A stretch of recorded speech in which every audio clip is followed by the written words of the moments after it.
Now, when applying exterior conditioner, you're just gonna wanna dab on about a thumbnail size of the product. We use Revive 2, and that looks like about the right amount of product right there.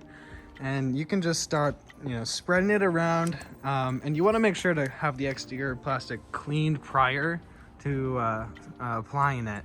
And that's gonna make sure that it doesn't, that it gets under everything and it's not, just masking over dirt.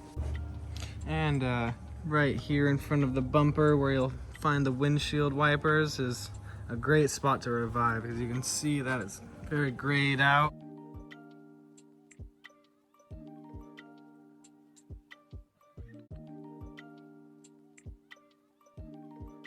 Yeah, on this section in particular, I always need to use a bit more product just to spread it to those edges, and then I can buff it into those kind of hidden ways.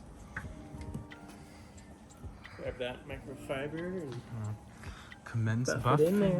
Yeah.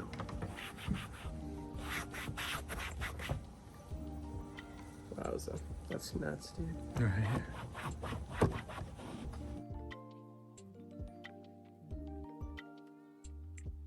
Cool.